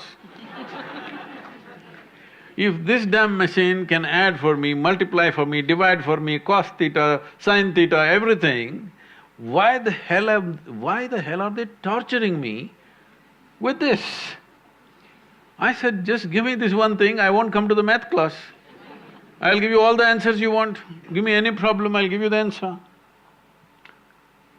It took so many years, over 45, 50 years. Now, that calculator has become so complex, it knows more than you can know in your entire lifetime. It's great, isn't it? It's great, absolutely great, because as physical work was taken away from you by the machines, physical machines, mechanical machines, now your intellectual work is being taken away by another kind of machine. I think it's fantastic time coming. You don't have to bother about gathering information, processing it, struggling with, misinterpreting it, misunderstanding it. Nothing, everything processed and it'll come out clean. Now what will the human beings do? That's a big question. This is what the caveman also thought when you showed him an earth mover. What will I do if this earth mover comes? Well, that caveman is probably in JNU now. Yes, if there was no machines, you would be also moving a rock somewhere, isn't it? Because mechanical machines came, today you are in the university. Tomorrow, if an intellectual machine comes, anything that you can do in terms of data processing in your intellect, machines will do better than you in the next 5 to 10 years' time. And it will not be one big supercomputer, it'll be in your pocket. It'll be that small a small machine which will do more than all these brains put together in terms of intellectual assimilation of things. Information, assimilation and projection. This the machine will do better than you, it'll give you permutations and combinations. All research done in 3 days. You put the data, boom, it will tell you what is the conclusion. So, people are worried they will lose their jobs. I'm glad they will lose their jobs, because I think a great time is coming for humanity, that we don't have to do physical work, we don't have to do intellectual work. Only now you will explore other dimensions of intelligence within the human being. Intellect is only the surface of your intelligence. I know this may gather a lot of… Will you give me 2 minutes to explain this? Because what you call as intellect is called buddhi in the yogic culture. Buddhi, your intellect, I'll ask you a question, those of you who are awake and asleep, you must answer this question. If I ask you, you want a sharp intellect or a dull intellect, what's your choice? Sharp. So obviously, intellect is a cutting instrument, isn't it? You want it sharp like a knife. Now, what is happening with our education system and the way we're building the society is, we are using a knife to do everything. Somehow, this is coming to me quite a few times in the last few months, because I think once again, after many years, I'm once again riding motorcycles much more than what I've done in the last 30 years. So these memories are coming back to me. I was riding all over the country without any purpose, simply end to end, till I hit the national border, I went and then turned back and rode in another direction. I just only calculated the money I had in my pocket and the kilometers to cover, okay? So one of those… sometimes, this is something for you to do research on, is there are times when I rode 3 nights and 3 days continuously, without hitting anything, without falling drowsy or sleepy, anything. I did certain things with my system, because somebody you asked the question, can semen be transformed into something? If you do certain things with your system, it gets energized to such a level of alertness that 3 nights and 3 days, those days when roads were what they were and motorcycle was just 250cc SD, okay, Java motorcycle. It's not like today, some big stuff, and it's not like highways, 4-lane highways, nothing. All single roads full of potholes, backbreaking. But I would ride continuously up to 72 hours to 75 hours non-stop. Only gas station to gas station, gas station to gas station. So one night I'm riding full night and I'm somewhere in… I'm not very sure where, somewhere between Madhya Pradesh and Uttar Pradesh. Early morning I came and parked near a dhaba, thought I'll have a tea and rest for some time and move on. My chain had become slack. I don't know if you all still motorcycle or you're all metro people. So, I never allow anybody to touch my motorcycle because I'm always on it, so I don't trust anybody, I do everything myself from engine work to everything. But chain had become slack, I was sitting there, full night of riding. Then I saw Mubarak Mechanical Works, handwritten sign. I saw this and I saw a strapping young youth. I said, hey, can you tighten my chain? Because tightening a chain is not some great technology, but hands become messy. So I thought, let him do it for me. So then he said yes and he came full enthusiasm. Then I saw in his hands, he just had a chisel and a hammer. I said, wait, what are you doing? She said, no, I can do it. I said, wait, you don't have any tools?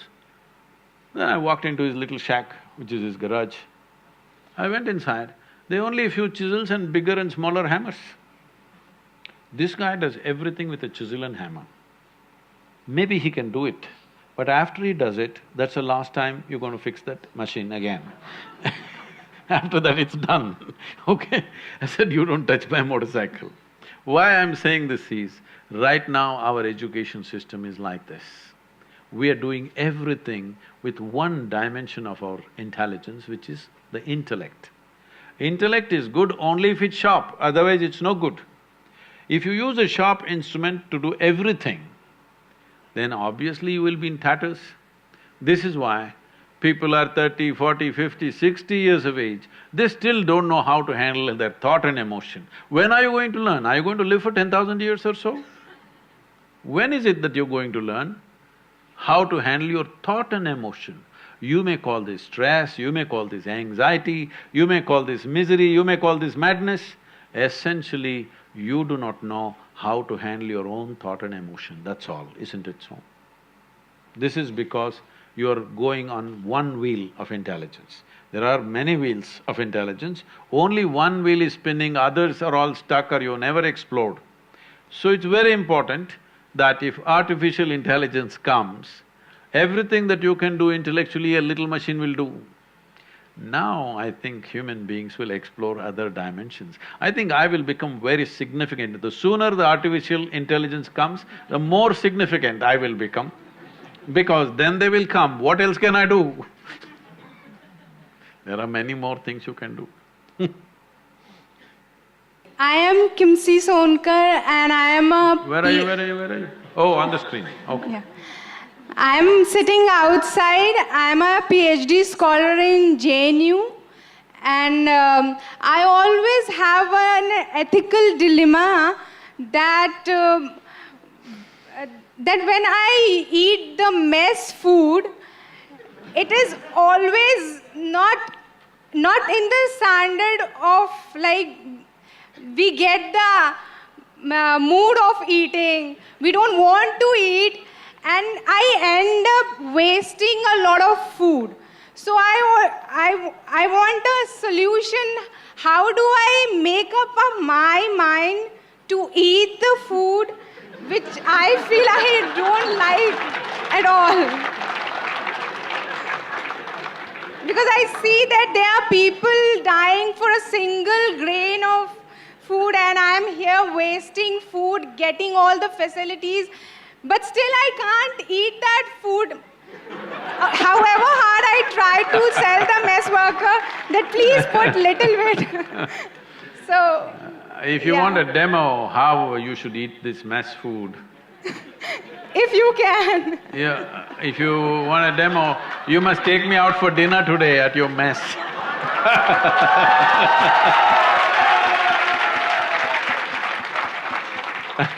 Sadhguru, the mess timings are already over, unfortunately. I'm too late for that. This is like this. You know, In any institution, this is always a problem. Even children in our school, though we do a lot of variety of food for them, children complaining about the food. I remember when my daughter was studying in a school, I go there as a parent, as a guest, to stay in the school for 3 days, twice a year. I just love the food in the school. I eat much more in the school than I would eat anywhere else. She just can't eat it. She just curses it every day, it smells the same, I can't eat this. I think this is a problem in every institution, it doesn't matter what kind of food you give, this issue is there. But I think a whole lot of people are complaining in their homes also, all right? So I think one thing you can do is, I don't know if it's possible, I'm taking the liberty of saying this, the Vice-Chancellor is here, it's a suggestion, not a thing. One thing you should do is, maybe some of you should form teams that you will go and participate in the kitchen, maybe 1 week in a year, different people, at least you will know whom to curse. Right-wing parties, left-wing parties, if they cook, at least who is cooking better?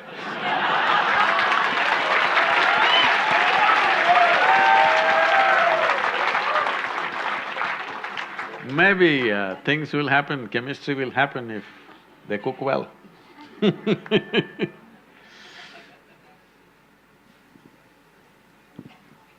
Sadhguru, every time I come to know of a feat achieved or the great ability of a role model, there is an instinctive aspiration to encompass that and to achieve that for myself as well. But then with it comes the formidability of the profoundness of the ambition. So what is the right approach for such ambitions in life?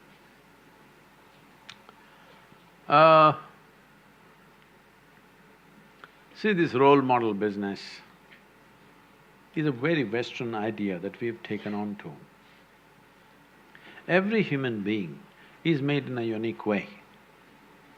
It's very important, every human being explores what is so unique about us and how to find expression to the intelligence that we are. If we try to do what somebody else is doing, then one thing is, maybe it's easy because it's like a set path, already they've done it, so I want to do the same thing, it's easy to do it. But you're saying that is also formidable.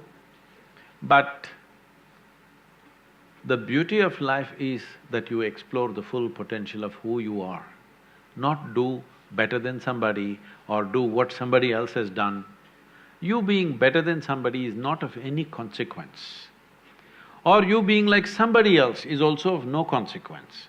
No two human beings can ever be equated in body and mind, isn't it so? Hello? You can never ever equate two people in mind and body. This is one kind, that's another kind, absolutely unique. Never ever these two things are going to be same, do what you want. So this is the beauty of being a human being. Don't destroy that by trying to imitate somebody. Imitation we should have left in the previous stage of our evolution. You know? We should have left it there, but this thing about creating role models has been built up because, you know, there is a whole school of American thought where they're always telling you how to manage your life, how to eat, how to manage your industry, how to manage your business, how to do this, how to keep your hair, everything standardized.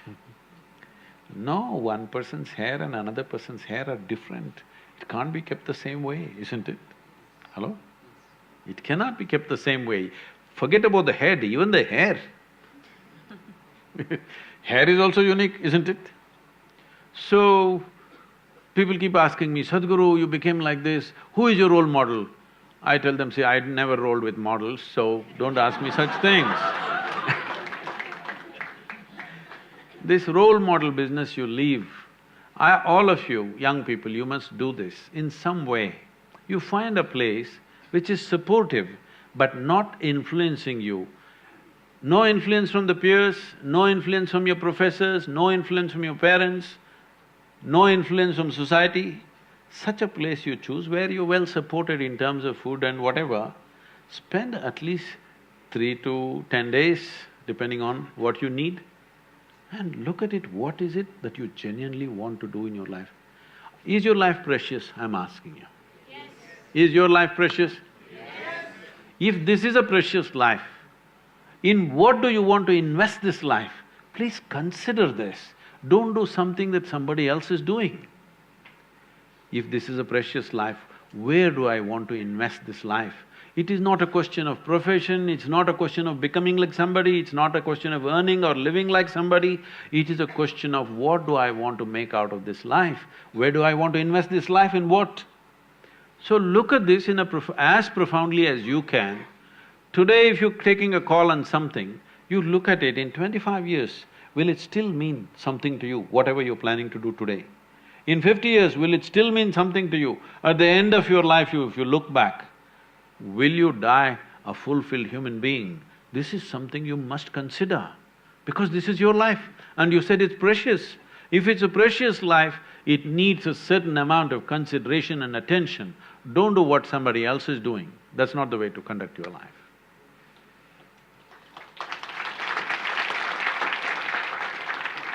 Dear audience, we understand your urge to ask questions, but we'll take just one last question. Hello Sadhguru. First of all, namaskaram. I'm a Hindu by birth, not by choice. So basically I'm an agnostic kind of person. So my question is, like, we all have been encountering a statement everywhere, like on social media and in our day-to-day life, that our religion is in danger. First of all, this question comes in my mind since my childhood: what is religion? And the other thing, how is it in danger? And is it necessary to have a religion at all?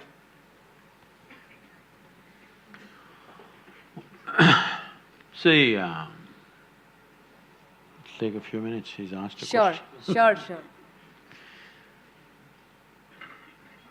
See, I want you to look back on this nation and see what is the context of this nation. If you look back on the history of this country, there was a time when there were over 200 political entities, kings, I mean, many small kingdoms, big empires. Sometimes certain kings came and conquered and made it into larger empire, sometimes it broke into small. Largely it was been somewhere between 100 to 250 nations within one geography of what we call as Indian subcontinent today. But though there were so many political nations, people from outside always called this land as Hindustan. Yes? Even now, if you go to Arabia, let's say Lebanon and Jordan and these kind of places, you will find thousands of women in Lebanon are still taking the name Hind. It's their name, because in their language, Hind means India. I asked them, first time when I went, I was surprised. Why are you taking name India? I mean, in Lebanon, why are you Indian? They said, no, this is our culture. We always connected with India. Probably these people are somebody who went long time ago. They become part of that culture and they look like that, everything is like that. Must have been thousands of years ago. They must have been homesick. When you're homesick, you call your daughter India.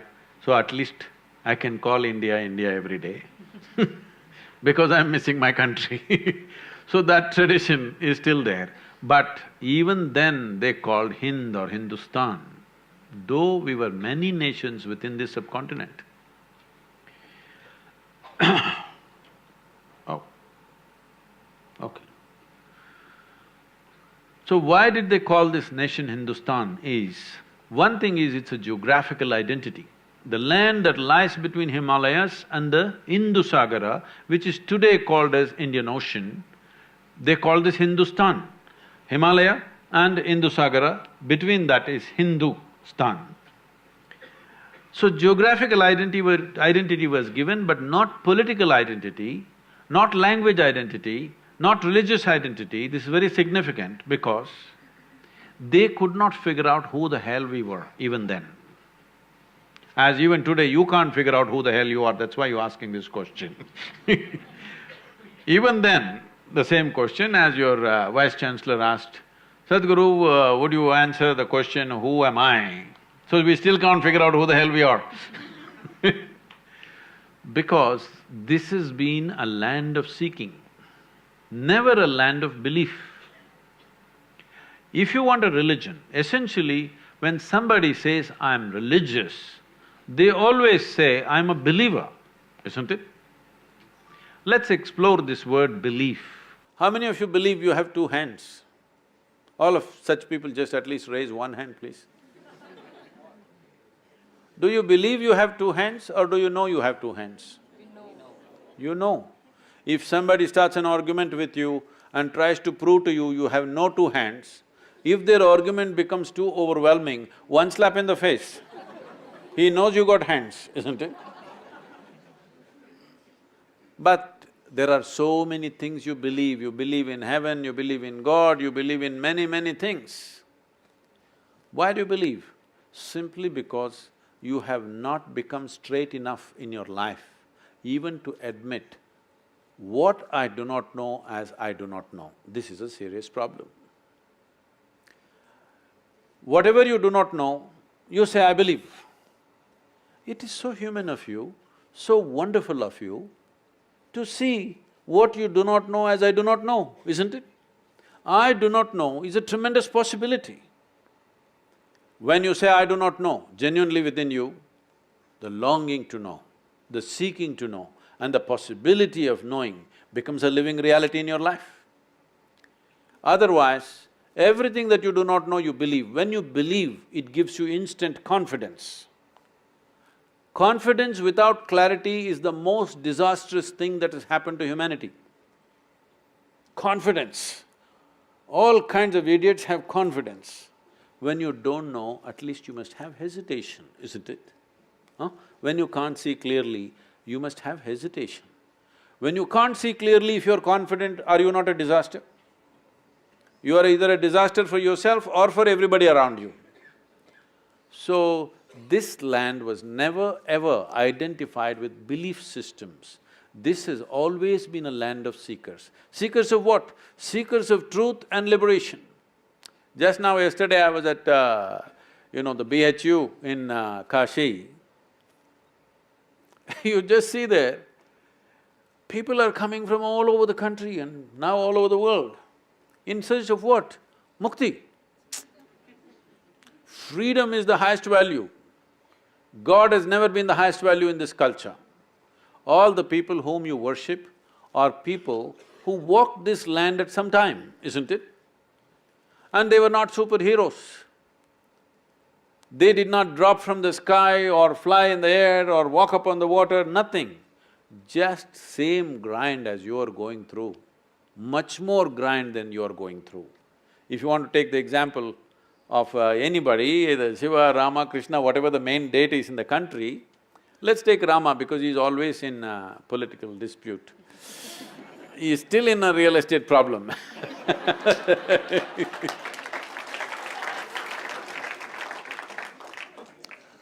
At the age of 17 or 18, he's been coronated as a king, rightfully, because whatever, those days his father and son. He marries a young princess. In a short while, some political situation, something goes wrong, and they're banished to a forest. Well, in your television, whatever you saw, or in some movie you saw Rama Sita doing honeymoon in the forest. No, it was an exile. Going to the jungle is not a picnic. Most of you may not know, I've lived in jungles by myself alone without any outside support. After 3 weeks, when I came back home, my mother would look at me, she couldn't recognize me because from head to toe, insect bites, this, that, you cannot be recognized. Especially if you take girls, when they come out after 2-3 weeks, you cannot recognize them because everything will be swollen, all kinds of things will happen to you if you live in the jungle. So taking a young wife and going, she's not a tribal woman, she's a princess, going to the forest was not picnic or honeymoon, it was an exile. As if that was not bad enough, the Sri Lankan people came and kidnapped the wife. Yes, happened, right? Now, he's a king after all. If one wife goes, he could have found a local solution. A king is entitled to have many wives, but one is gone, he could have found somebody next to him.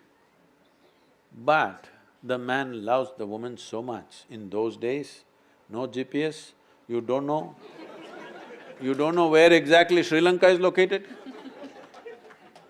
Just him and his brother walk, I want you to imagine the walk from Ayodhya to southern India. Not a simple search. How many people will search for a lost wife 6,000–7,000 years ago, walking 2,000 plus kilometers? How many men would have done that?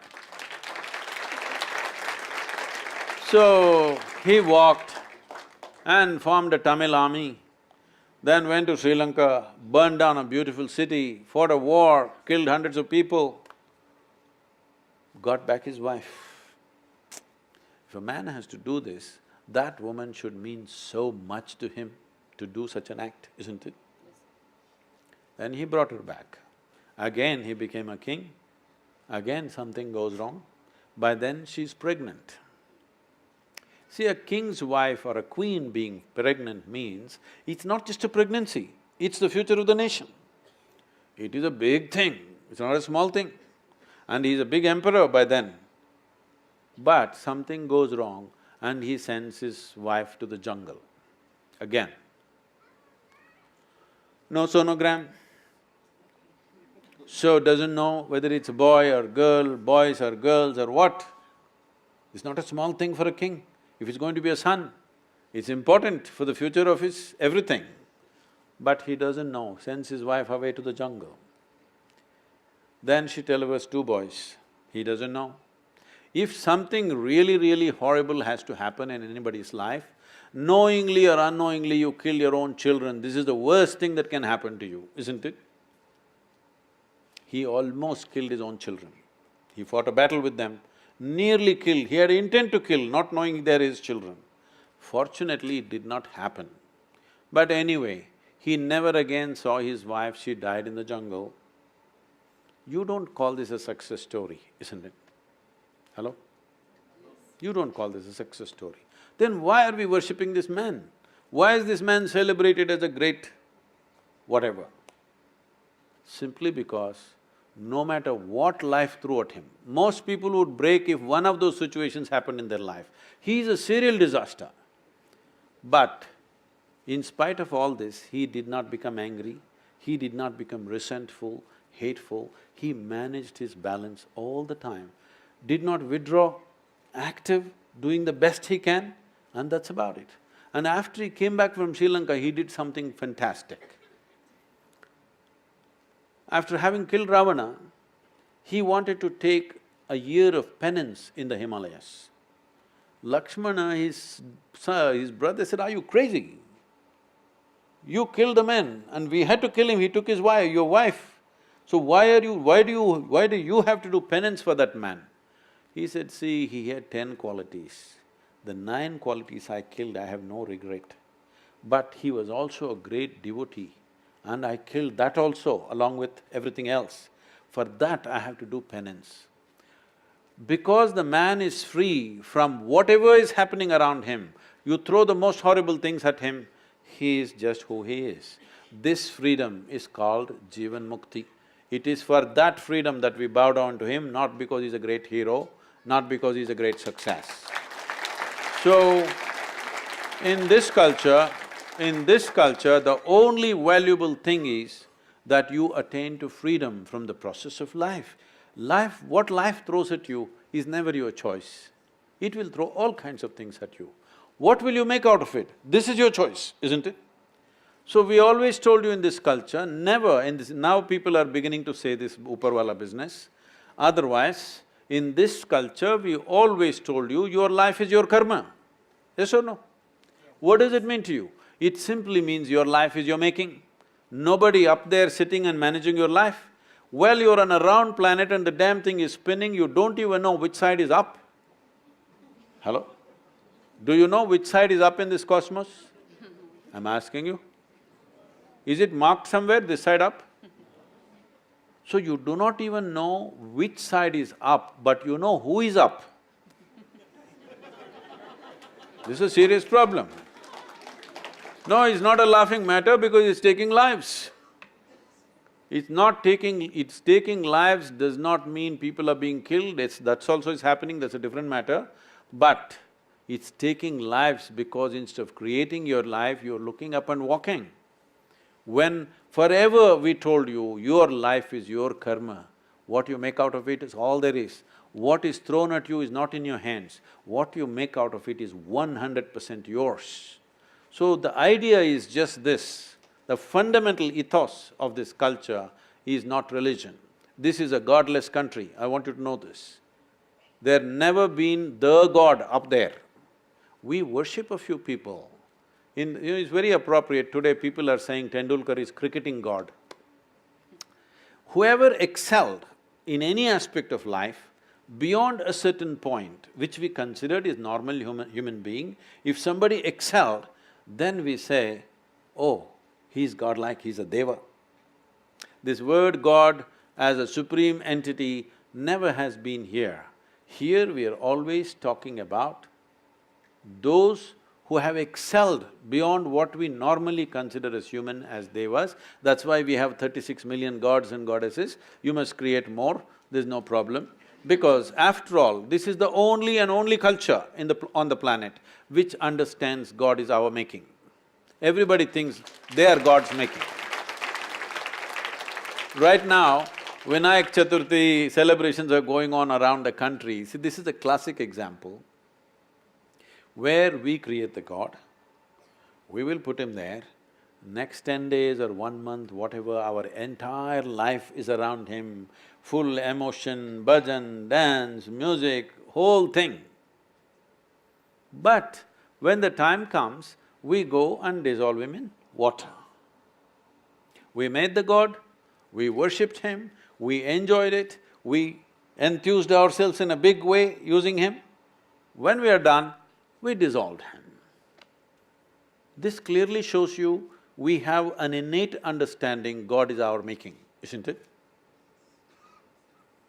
So, here we have only had a spiritual process, variety of spiritual processes, but never religion. We became religious in competition. When outside forces came and too much competition, we are also trying to organize, but you can never organize this culture because if there are 3 people, there are 5 opinions. Within the same house, there are 10 gods. How do you make a religion out of that? No, this is just a process. You use everything for your emancipation, for your liberation. If you listen to the conversations of your mothers or maybe your young people, your grandmothers, not some spiritual conversation, daily conversation if you listen to it, without uttering the words karma, prarabdha, mukti, moksha, there's no conversation in this country. Constant reminder, no matter what you're doing, your education, your family, your business, your spirituality, everything is only towards your liberation, always. Freedom is the highest goal, not heaven, not God.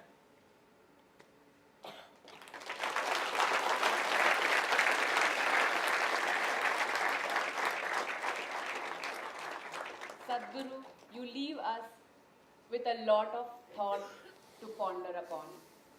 We take this opportunity to thank you for taking out your precious time to be with the youth of JNU for this wonderful conversation that we have with you today evening. We also extend our thankfulness to Mohit Chauhan for his scintillating performance. I'm sure we all loved it. And Isha Sanskriti for their Kaleri performance.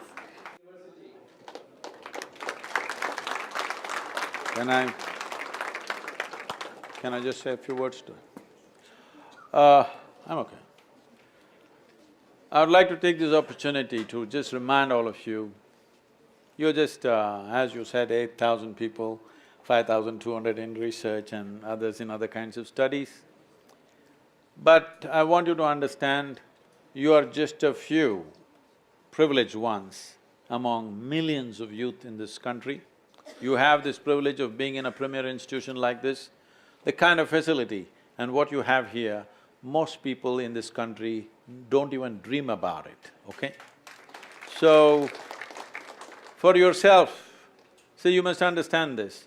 The most important thing when you're young to do is, don't be in a hurry to live. This is a time to build yourself, to build your body, to build your mind, to build your perspective, to enlarge and enhance the horizons of who you are. This time of your life should be invested in that, because as I said earlier, it is only by producing great human beings that we can create a great society, a nation and a world. So, it's my wish and my blessing that all of you should make use of this time at the university to enhance yourself as truly wonderful human beings who can contribute to the well-being of humanity in future. Thank you very much.